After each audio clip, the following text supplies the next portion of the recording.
Hi, my name is Seth Mendelsohn from Walt Disney Imagineering Research and Development. So let's talk a little about your background. You actually came from the video game side of things.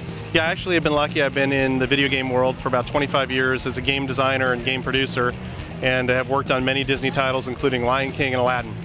And you also worked at Westwood. You were involved with Origin. Talk about some of the other games you worked with over the years outside of Disney.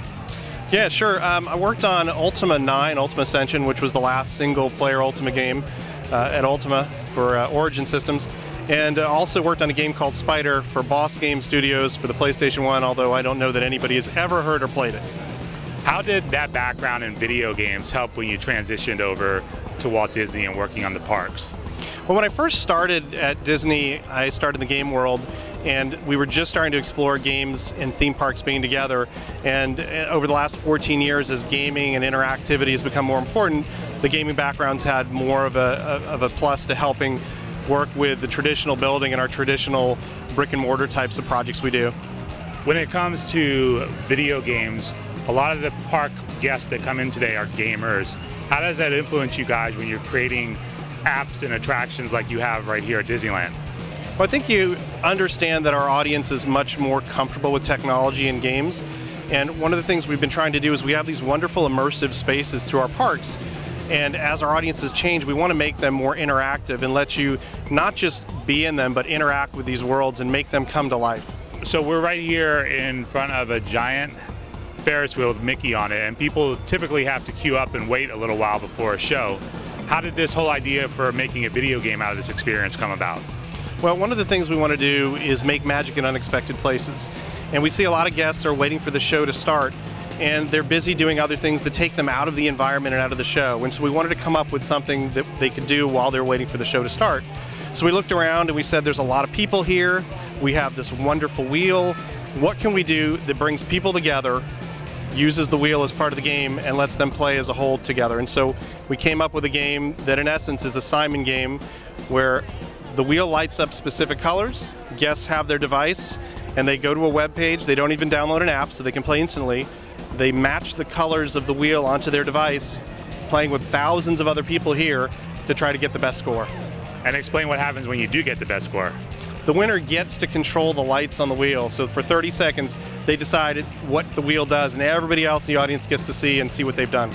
How has the fact that smartphone proliferation and tablet proliferation impacted you guys being able to do something like that, knowing people will have mobile devices as they go on vacation? Well, it makes it a lot easier because a long time ago you would look for ways to engage guests digitally, and there wasn't one type of device you could do. And so in some cases you would look, do you give guests devices? But it's nice now that they have them, we can take advantage of them.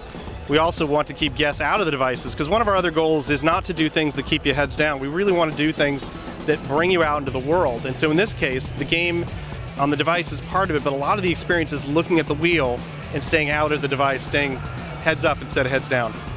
Once you guys had this idea, can you explain how it all came about? Sure, it was great. We talked about this idea, wouldn't it be fun to play a game on the wheel? And the operations teams and all the other teams here were really open to figuring out how we could do something new. And so we started testing it internally first. We pretended using screens, and then we came out here, and when the park was closed and lit up the wheel, and the minute you saw the wheel lit up, you knew it was going to be special.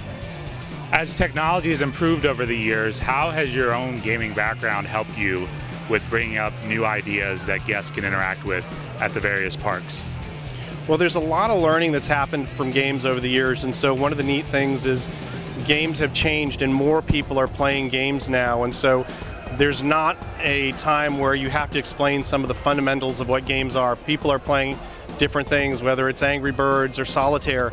And so we now know that people understand games and they understand how to play games on their devices. It's a natural transition to be able to come to the park and to use those skills and take them and connect them up to physical places. In essence, it's a gamification that's going on across the world with much more casual and mainstream players than we've ever seen from back in your early days of game development. Yeah, there's no question that more people are playing games, but the type of games people are playing is different. We still see a lot of people are playing traditional hardcore games, but just as many, if not more, people are playing more casual games. And so we know that we need to look at experiences that allow these people that are playing these casual games to feel comfortable shifting over to them as well.